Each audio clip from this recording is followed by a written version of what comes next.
آج ایک بڑی عجیب عشق بھری داستان آپ کو سنانی ہے جس کی مثال ساری دنیا میں نہیں ملتی۔ ایک ایسا غلام، ایک ایسی شخصیت، ایک ایسا عاشق رسول کہ جس نے نبی پاک کو تلاش کیا تو کس اسٹرگل کے ساتھ تلاش کیا، کس تکلیف کے ساتھ تلاش کیا، کتنی محنت کے ساتھ تلاش کیا۔ آقا علیہ الصلوۃ والسلام کی تلاش میں کس طرح وہ مارے مارے پھرتے رہے، کس طرح وہ تلاش میں گاؤں بگاؤں اور شہر بشہر سفر کرتے رہے۔ ایسا نہیں ہوا جیسے آج ہم جناب مسلمان گھرانے میں پیدا ہوئے، ہماری ماں بھی مسلمان، ہمارا والد بھی مسلمان، پیدا ہونے کے بعد زندگی میں سب سے پہلی جو آواز سنی ہم نے وہ اذان کی سنی۔ ہمیں تو اسلام بڑی آسانی سے ملا، مگر آج جس شخصیت کی میں نے آپ سے بات کرنی ہے، جن کا واقعہ سنانا ہے، ارے جب بھی ان کا واقعہ پڑھتے ہیں ایمان تازہ ہو جاتا ہے کہ کتنا سفر ہے، کتنی کوشش ہے، کیسی تلاش ہے، اور جذبہ کیسا تھا کہ اپنے آپ کو بھی بیچ دیا۔ جی ہاں، اپنے آپ کو گویا سولڈ آؤٹ کر دیا، غلام بننے کے لیے تیار ہو گئے، مگر آقا دو جہاں کے قدموں تک پہنچنا تھا، کسی طرح مدینے کی بستی میں پہنچنا تھا، آخری نبی کے بارگاہ میں حاضر ہونا تھا۔ سبحان اللہ، آج وہ عشق بھری داستان آپ کو سنانی ہے۔ ماجرا کچھ یوں تھا کہ وہ شخصیت خود کہتی ہیں کہ اچانک میرے دل میں خیال آیا، حالانکہ وہ کسی اور دین پر عمل کرتے تھے، مگر اچانک خیال آیا کہ سب سے افضل دین کون سا ہے، زمین و آسمان بنانے والی کون سی ذات ہے، اس تمام چیزوں کا خالق اور مالک کون ہے۔ وہ کہتے ہیں کہ میں اس زمانے میں ایک راہب تھے، اس زمانے میں اس مذہب کے جو عبادت کرنے والے تھے، میں تلاش کر کے ان کے پاس پہنچا اور ان سے کہا کہ ذرا یہ تو بتائیے اس پوری دنیا میں سب سے افضل دین کون سا ہے، زمین و آسمان کو پیدا کرنے والی ذات کون سی ہے۔ تو وہ راہب کو کہتے ہیں کہ تجھے یہ اچانک بات کہاں سے سوچ گئی، تو اپنے باپ دادا کے دین پر عمل کر، یہی تیرا کام تھا، یہ اچانک کدھر سے یہ بات سوچ گئی؟ تو کہتے ہیں نہیں، میں یہ جاننا چاہتا ہوں کہ زمین و آسمان کا مالک کون ہے، سب سے افضل دین کون سا ہے۔ تو اس نے کہا کہ پھر ایسا کرو، اگر اس سوال کا جواب چاہیے تو موصل میں، یہ عراق کا ایک علاقہ ہے، وہاں ایک راہب ہے، اس سے بڑا کوئی عالم نہیں ہے، تم ان کے پاس جاؤ، وہ شاید تمہاری رہنمائی کریں۔ ٹریول کر کے وہ کہتے ہیں میں ان کے پاس پہنچا، ان کے پاس میں رہا اور ان کے ساتھ میں عبادت کرنے لگا۔ وہ دن کو روزہ رکھتے تھے، رات کو عبادت کرتے تھے، میں بھی بالکل انہی کی طرح عمل کرنے لگ گیا۔ 3 سال ان کے پاس ٹھہرا رہا۔ اب ان کے وصال کا وقت قریب آ گیا۔ میں نے کہا آپ تو دنیا سے جا رہے ہیں، مجھے بتائیں اب میں کدھر جاؤں، اب مجھے کس کے پاس جانے کا حکم دیتے ہیں؟ کہتے ہیں مشرق میں جاؤ، اور مشرق میں تو کسی ایسے شخص کو نہیں جانتا جو اس دین کا کاربند ہو جس پر میں عمل کرتا ہوں، ہاں البتہ جزیرہ عرب کے پاس ایک راہب ہے، اس کے پاس چلے جاؤ اور اسے میرا سلام کہنا۔ آپ فرماتے ہیں میں اس عالم کے پاس چلا آیا، اس کے انتقال تک اس کے ساتھ رہا۔ اب جب اس کی وفات کی خبر ہوئی تو اب 3 سال کے بعد میں نے کہا اب مجھے آپ کس کے پاس جانے دیتے ہیں، آپ کی انتقال کا وقت قریب آ گیا ہے۔ وہ کہتے ہیں میں پوری دنیا میں اور کسی کو تو نہیں جانتا، البتہ اموریہ میں ایک بڑی عمر کا عالم ہے، پتہ نہیں تم اس سے مل بھی سکو گے کہ نہیں۔ بہرحال وہ کہتے ہیں اس راہب کا انتقال ہوا، میں اموریہ کا سفر کیا، حق کی تلاش ہے، دین حق کی تلاش ہے، خالق و مالک کی تلاش ہے، ایک شہر سے دوسرے شہر کا سفر ہے۔ اب وہ اموریہ پہنچتے ہیں، وہاں بھی کچھ عرصہ رہا، اب ان کے انتقال کا وقت بھی قریب آ گیا۔ کہتا ہے اب آپ مجھے کس کے پاس بھیجتے ہیں؟ وہ کہتے ہیں اب دنیا میں میرے علم کے مطابق کوئی ایسا عالم نہیں جو حق پر ہو، البتہ ایسا کرو، ایک زمانہ قریب آتا جا رہا ہے جب حضرت ابراہیم علیہ السلام کی آل میں ایک شخص پیدا ہوگا، اور میں نہیں سمجھتا تم اس زمانے کو پاؤ گے، کیونکہ ابھی اس میں بہت ٹائم باقی ہے، کئی 100 سال باقی ہیں، تم اس کو نہیں پا سکو گے۔ لیکن دیکھو اس کے علاوہ کسی اور کے پاس مت جانا، اگر تم وہ زمانہ پالو تو پھر تم ان کو ضرور ان کا ساتھ دینا، وہ حق پر ہوں گے۔ اور سنو اس شخصیت کی نشانی یہ ہے کہ جو حضرت ابراہیم کی آل میں پیدا ہوں گے نا، اس کی نشانی یہ ہے کہ انہی کی قوم کے لوگ انہیں ساحر کہیں گے، معاذ اللہ جادوگر کہیں گے، مجنون کہیں گے، کاہن کہیں گے۔ اور دیکھو ان کی ایک نشانی اور ہے، ہدیہ دو گے نا تو تناول کر لیں گے، کھا لیں گے، قبول کر لیں گے، صدقہ دو گے تو وہ اس میں سے کچھ نہیں کھائیں گے۔ اور سنو ان کے دونوں کاندھوں کے درمیان، دونوں شانوں کے درمیان مہر نبوت بھی جگمگا رہی ہوگی۔ گویا اس راہب نے صدیوں پہلے، کئی بہت عرصہ پہلے نبی آخر الزمان صلی اللہ تعالیٰ علیہ وسلم کی نشانی بتا دی۔ میرے آقا کی بھی کیا شان ہے، ابھی دنیا میں ظاہری آئے نہیں ہیں، زمانہ پہلے ہی دیوانہ ہے۔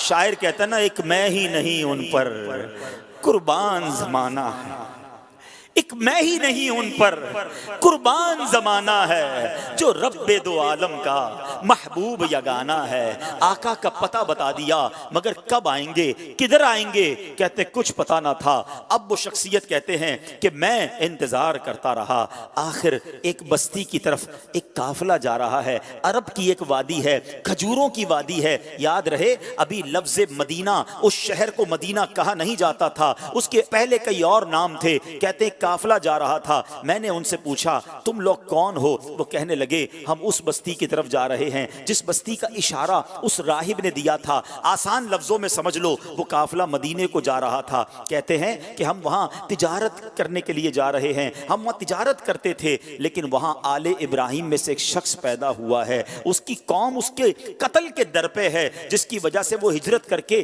ہمارے شہر میں آ گیا ہے، ہمیں ڈر ہے کہ کہیں وہ ہماری تجارت کو روک نہ دے۔ اب سنو، مدینے پر اس کو کنٹرول حاصل ہو گیا ہے۔ معاذ اللہ، وہ قافلے والے نبی پاک علیہ الصلوۃ والسلام کے خلاف باتیں کر رہے تھے، مگر اس عاشق رسول کے دل کی دھڑکن تیز ہونے لگ گئی۔ ارے یہ تو وہی نشانی ہے، مدینے میں آل ابراہیم سے ایک شخص آ گیا ہے، قوم جو ہے اس کے خلاف ہے۔ کہ اچھا یہ تو بتاؤ، یہ ان کی قوم ان کے بارے میں کیا کہتی ہے؟ وہ تاجر کہتے ہیں ان کی قوم انہیں کاہن کہتی ہے، ساحر کہتی ہے، مجنون کہتی ہے۔ اللہ اکبر، اب یہ دیوانہ سمجھ گیا میری منزل مدینے میں ہے، یہ قافلہ جدھر جا رہا ہے مجھے ادھر ہی پہنچنا ہے۔ کہتے ہیں ان تاجروں کو ایسا کرو مجھے ساتھ لے جاؤ۔ کہتے پیسے ہیں تمہارے پاس؟ کہتے کوئی پیسہ نہیں۔ ارے بغیر پیسے کے سفر کیسے ہوگا؟ کوئی تو عوض دے دو، کوئی تو مال دے دو۔ کہتے میرے پاس کچھ نہیں، مگر عرصہ ہو گیا ہے اس شخصیت کے انتظار میں، زندگی بیت گئی ہے، مجھے کسی طرح مدینے پہنچا دو، مجھے کسی طرح ان کے پاس پہنچا دو۔ کہا اچھا اتنی تڑپ ہے، چلو ہمارے سردار کے پاس۔ قافلے کے سردار کے پاس لایا گیا۔ سردار کہتا ہے پیسے ہیں؟ کہ پیسے نہیں، زیادہ راہ ہے، زیادہ راہ نہیں۔ ارے کچھ تو دینا پڑے گا۔ کہ میرے پاس اور تو کچھ نہیں ہے، ایسا کرو مجھے ہی خرید لو، مجھے غلام بنا لو، تمہاری خدمت کرتا رہوں گا، کسی طرح مدینے لے جاؤ۔ سنو میرے پیارے اسلامی بھائیوں، صدیوں پرانی داستان ہے۔ ایک دیوانہ آقا کی یاد میں تڑپ رہا ہے، انہیں دنیا کے کونے کونے میں تلاش کر رہا ہے۔ اب تاجر کہتے چلو تمہیں غلام بناتے ہیں۔ ایک بار نہیں، دو بار نہیں، بتایا جاتا ہے شہر مدینہ تک پہنچتے پہنچتے یہ دیوانہ 10 بار بکتا گیا۔ ارے بکتا گیا، ایک قافلے والا دوسرے قافلے کو بیچ دیتا، ایک تاجر مول لگاتا دوسرے تاجر کو بیچ دیتا۔ اللہ اکبر، گویا یہ اس شعر کے مصداق تھے کہ غلام مصطفیٰ بن کر میں بک جاؤں مدینے میں، غلام مصطفیٰ بن کر میں بک جاؤں مدینے میں، محمد نام پر سودا سرے بازار ہو جائے۔ اللہ اکبر، بے دام ہی بک جائیے بازار نبی میں، بے دام ہی بک جائیے بازار نبی میں، اس شان کے سودے میں خسارے نہیں ہوتے۔ یہ غلام بن کر بکتے رہے، بالآخر 10 بار بکنے کے بعد یہ دیوانہ مدینے تو پہنچ گیا، مگر راستہ نہیں پتا جانا کدھر ہے۔ اچھا یہ جو شخصیت ہے نا، ان کی زبان بھی عربی نہیں تھی، کوئی اس پورے شہر میں ان کی زبان جانتا ہی نہیں تھا۔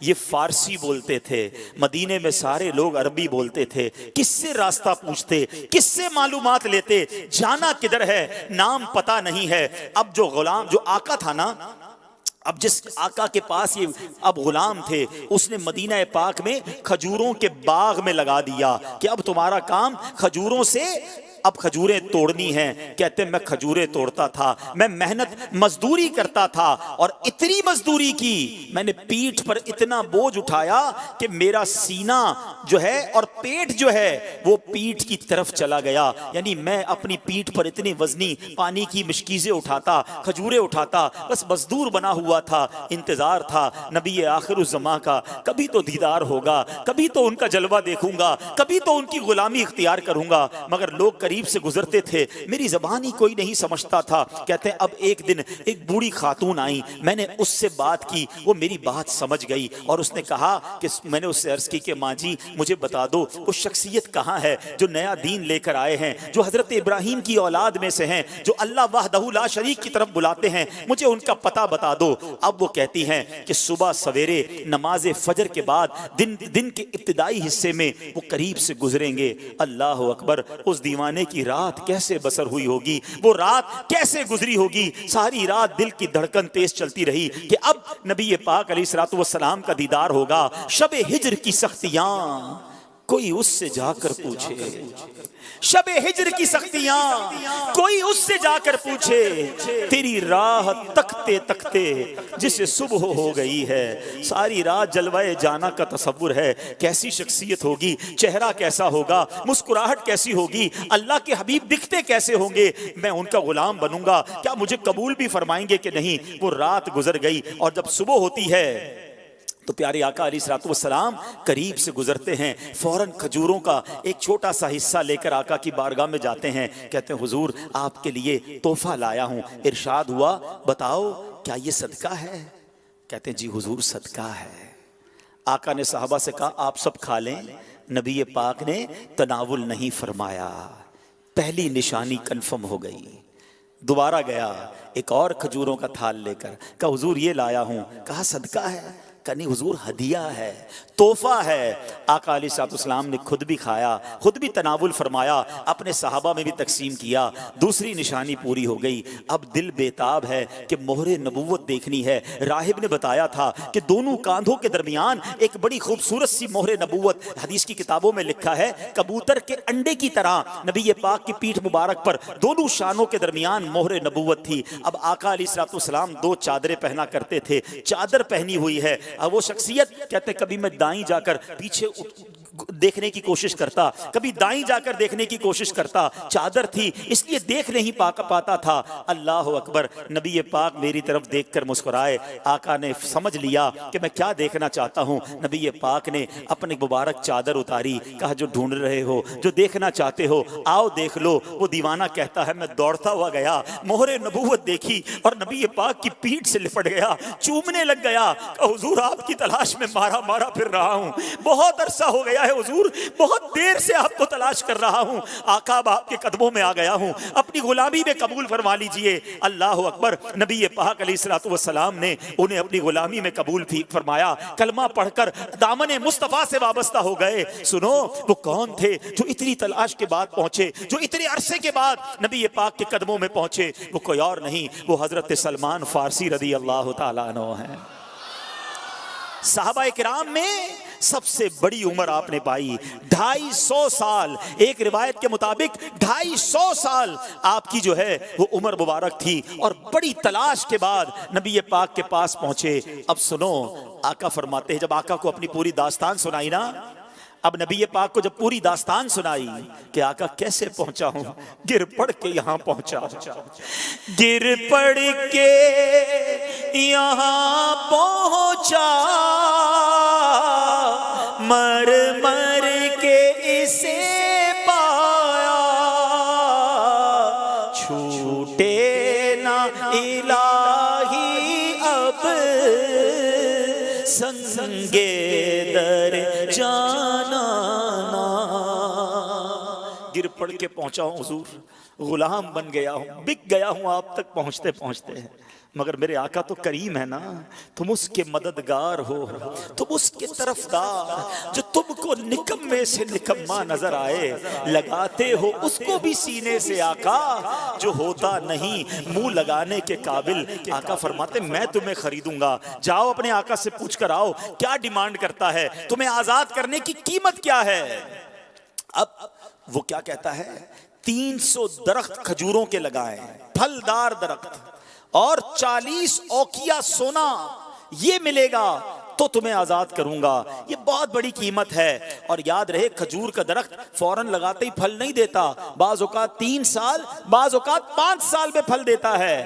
اللہ اکبر۔ نبی پاک علیہ الصلوۃ والسلام نے فرمایا کہ اے جاؤ کنویں میں جاؤ، اور پیارے آقا علیہ الصلوۃ والسلام نے فرمایا کہ اب میں خود اپنے ہاتھوں سے پودے لگاؤں گا۔ نبی پاک بھی جاتے ہیں، صحابہ بھی جاتے ہیں، پودے لگائے جاتے ہیں، آقا اپنے ہاتھوں سے پانی ڈالتے ہیں۔ میرے آقا کی شان دیکھو، پانی ڈالتے ہیں اور درخت بڑا ہونا شروع ہو جاتا ہے۔ کچھ ہی دنوں میں وہ درخت پھلدار ہو جاتا ہے۔ پورے مدینے میں شور مچ جاتا ہے کہ جناب یہ کیسا شان والا غلام ہے جس کے لیے کھجور کے درخت بھی بڑے ہو گئے۔ نبی پاک نے سونا بھی عطا فرمایا۔